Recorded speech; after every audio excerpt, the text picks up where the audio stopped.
जय जय जय नमस्कार साथियों, स्वागत है आपके अपने छोटा सा यूट्यूब चैनल साइंस एक्सप्रेस में। तो फ्रेंड्स, आज के इस वीडियो में हम लोग क्लास 12th हिंदी चैप्टर 1 बातचीत, हिंदी चैप्टर 1 बातचीत बिहार बोर्ड का है। बातचीत से जितना भी ऑब्जेक्टिव आपके मोस्ट ब्रिलियंट वीवीआई ऑब्जेक्टिव प्रश्न है, उन सभी के सभी ऑब्जेक्टिव देखेंगे। चैप्टर 1 से जितना भी ऑब्जेक्टिव आपके कंप्लीट हो जाएंगे आज के इस वीडियो में। तो फ्रेंड्स, मैं आपको बता दूं कि अगर आप हमारे चैनल से जुड़ते हैं तो आपको क्लास 12th का Hindi, chemistry, physics, biology, math, मतलब सभी के सभी सब्जेक्ट को, सभी के सभी विषय को आपको चैप्टर बाय चैप्टर आपका ऑब्जेक्टिव प्रोवाइड यहाँ पे करा दिया जाएगा। सभी के सभी ऑब्जेक्टिव बता दिया जाएगा, ठीक है। तो चलिए, तो आप यहाँ पे क्लास 12th का हिंदी चैप्टर 1 है, तो आप देखिए इनका सभी के सभी ऑब्जेक्टिव हम लोग देखेंगे। तो आपका यहाँ पे पहला प्रश्न है, बातचीत शीर्षक निबंध के अनुसार जो कुछ मवाद या धुआं जमा रहता है वह भाप बनकर निकल पड़ता है, कैसे? तो बताइए, बातचीत चैप्टर है तो कैसे निकल जाता है? तो इसका राइट आंसर क्या होगा? बातचीत के जरिए। कैसे? बातचीत के जरिए निकल जाएगा। चलिए, आपका सेकंड प्रश्न है दूसरा, जैसा काम वैसा परिणाम किस लेखक द्वारा रचित प्रहसन है? बताइए, जैसा काम वैसा परिणाम कौन सा लेखक लिखे हैं? तो बातचीत चैप्टर का लेखक कौन है? बालकृष्ण भट्ट है। तो जैसा काम वैसा परिणाम कौन लिखेंगे? बालकृष्ण भट्ट, ठीक है। आपका 2 नंबर का सी आंसर हो जाएगा। आगे बढ़िए, हम लोग आगे बढ़कर देखते हैं। तो आपका यहाँ पे 3 नंबर प्रश्न है, बालकृष्ण भट्ट के पिता का नाम क्या था? तो बालकृष्ण भट्ट के पिता का नाम बेनी प्रसाद भट्ट था। क्या था? बेनी। देखिए, ब से बालकृष्ण और ब से बेनी, याद रखेंगे। ब से बालकृष्ण और ब से बेनी। तो बालकृष्ण भट्ट के पिता का नाम क्या था? बेनी प्रसाद भट्ट। ब से बाल, ब से बेनी, याद रखेंगे, ठीक है। चलिए, तो आपका चौथा प्रश्न है, दमयंती स्वयंवर किस लेखक की रचना है? बताइए, दमयंती स्वयंवर किस लेखक की रचना है? तो आप बातचीत देख रहे हैं, तो बातचीत चैप्टर के लेखक कौन है? बालकृष्ण भट्ट है। तो दमयंती स्वयंवर का लेखक कौन हो जाएगा? तो बालकृष्ण भट्ट हो जाएगा, ठीक है। तो आपका 5वां प्रश्न है, यहाँ पर ध्यान देंगे, बालकृष्ण भट्ट की रचना बातचीत क्या है? तो बालकृष्ण भट्ट की रचना बातचीत आपका निबंध है। फ्रेंड्स, मैं आपको सभी के सभी चैप्टर को बता चुका हूँ कि कौन सा चैप्टर निबंध है, कौन कहानी है, कौन रेखा चित्र है, कौन ललित निबंध है, कौन निबंध है, सभी के सभी मैंने बता दिया हूँ। जाकर वहाँ से देख लीजिएगा, सर्च कीजिएगा साइंस एक्सप्रेस हिंदी 12th आ जाएगा, ठीक है। चलिए, तो आपका 6ठा प्रश्न है, बालकृष्ण भट्ट किस युग के निबंधकार थे? बताइए। तो बालकृष्ण भट्ट भारतेंदु युग के निबंधकार थे। क्या थे? भारतेंदु युग के निबंधकार थे। देखिए, आपके 2021 के आईएससी में पूछा गया है, ठीक है। आईएससी में पूछा गया है। 6ठा हो गया। उसके बाद हम लोग का 7वां प्रश्न है।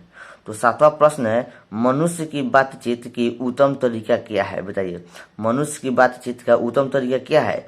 तो उत्तम तरीका है, आपको वहाँ पे चैप्टर में बताया गया है, एक्सप्लेनेशन में आपको बताया गया है, मनुष्य की बातचीत का उत्तम तरीका क्या है? तो उत्तम तरीका यही होगा, अवाक होकर अपने से बातचीत करना। क्या होगा? अवाक होकर अपने से बातचीत करना। चलिए, तो आपका यहाँ पे 8वां प्रश्न है। 8वां ध्यान देंगे। 8वां है, संवाद में सबसे महत्वपूर्ण क्या है? बताइए, संवाद में सबसे महत्वपूर्ण क्या है? तो संवाद में सबसे महत्वपूर्ण आपका क्या होगा? आत्मीयता होगा। क्या होगा? आत्मीयता होगा। क्या होगा? आत्मीयता होगा। तो ठीक है। चलिए, तो आपका 9वां प्रश्न है, बालकृष्ण भट्ट का जन्म हुआ था। बताइए, बालकृष्ण भट्ट का जन्म कब हुआ था? 23 जून 1844 को हुआ था।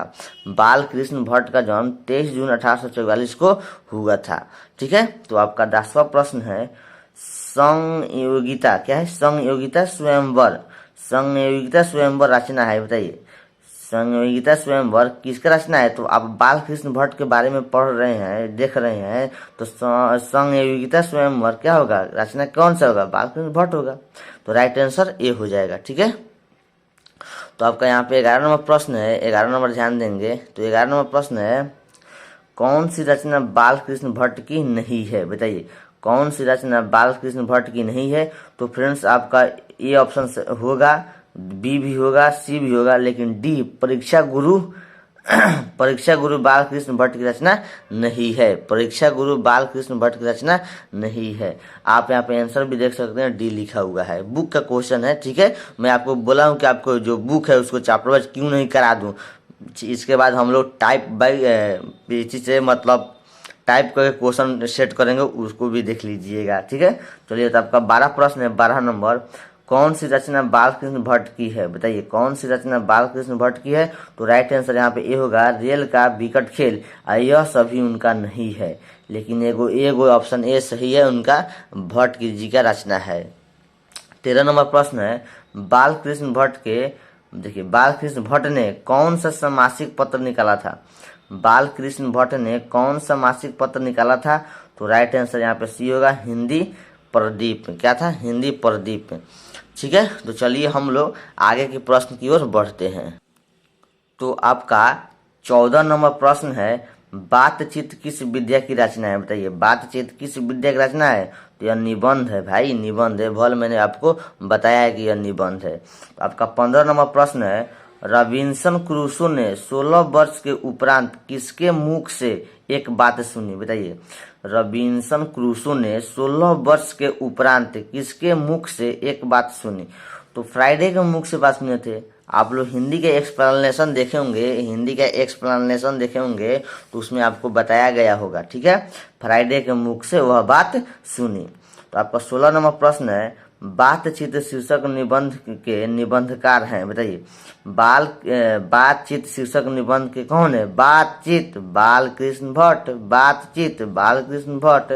ब से बातचीत, ब से बालकृष्ण भट्ट। तो राइट आंसर डी हो जाएगा, ठीक है। तो आपका यहाँ पर 17 नंबर प्रश्न है, बातचीत के माध्यम से बालकृष्ण भट्ट क्या बतलाना चाहते हैं? बताइए, बातचीत के माध्यम से बालकृष्ण भट्ट क्या बतलाना चाहते हैं? तो ऑप्शन ए होगा राइट, बातचीत की शैली। क्या चीज का शैली? बातचीत की शैली बतलाना चाहते हैं। तो आपका 18 नंबर प्रश्न है, देखिएगा, भट्ट जी को किसने अंग्रेजी साहित्य के एडिशन और स्टील की श्रेणी में रखा? बताइए, भट्ट जी को किसने अंग्रेजी के साहित्य के एडिशन और स्टील की श्रेणी में रखा? कौन रखा? तो रामचंद्र शुक्ल जी। कौन रखे थे? रामचंद्र शुक्ल जी। तो आपका 19 नंबर प्रश्न है यहाँ पर, बालकृष्ण भट्ट का निवास स्थान कौन सा है? बताइए, बालकृष्ण भट्ट का निवास स्थान कौन सा है? तो राइट आंसर यहाँ पे बी होगा, इलाहाबाद उत्तर प्रदेश। क्या होगा? इलाहाबाद उत्तर प्रदेश। तो आपका 20 नंबर प्रश्न है, बालकृष्ण भट्ट ने किस पत्रिका का संपादन किया? बताइए, बालकृष्ण भट्ट ने किस पत्रिका का संपादन किया? तो आप लोग वहां पे मैंने बताया हूँ 13 नंबर प्रश्न में, हिंदी प्रदीप। क्या बताया हूँ? हिंदी प्रदीप। तो वही आपका आंसर होगा, राइट आंसर 20 का सी हो जाएगा।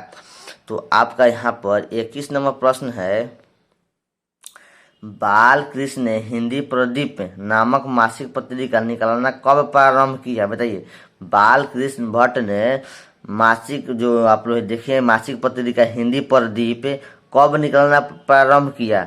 तो 1877 ईस्वी में। क्या होगा? 1877 ईस्वी में। चलिए, तो आपका 22 नंबर प्रश्न है, कौन सी रचना बालकृष्ण भट्ट द्वारा रचित नहीं है? इनमें बताइए, कौन सी रचना बालकृष्ण भट्ट द्वारा रचित नहीं है? तो राइट आंसर यहाँ पे सी, मेघदूतम। क्या होगा? मेघदूतम उनका रचना नहीं है यहाँ पे, ठीक है। तो आपका 23 नंबर प्रश्न है मेरे साथियों, कौन सा उपन्यास बालकृष्ण भट्ट द्वारा रचित है? बताइए, कौन सा उपन्यास बालकृष्ण भट्ट द्वारा रचित है? तो राइट ऑप्शन यहाँ पे सी होगा, 100 अजान एक सुजान। लेकिन यह नहीं, उनका रचना नहीं है। उनका रचना यह नहीं है, यह नहीं है, यह नहीं है, लेकिन यह 100 अजान एक सुजान उनके द्वारा रचित है, मतलब रचना उनका है।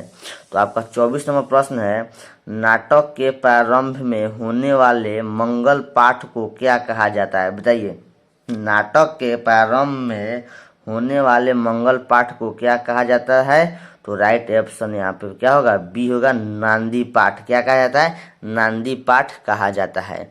तो आपका यहाँ पे 25 नंबर प्रश्न है, रॉबिन्सन क्रूसो को कब तक मनुष्य का मुख देखने को नहीं मिला? बताइए कितने वर्षों तक मुख देखने का नहीं मिला?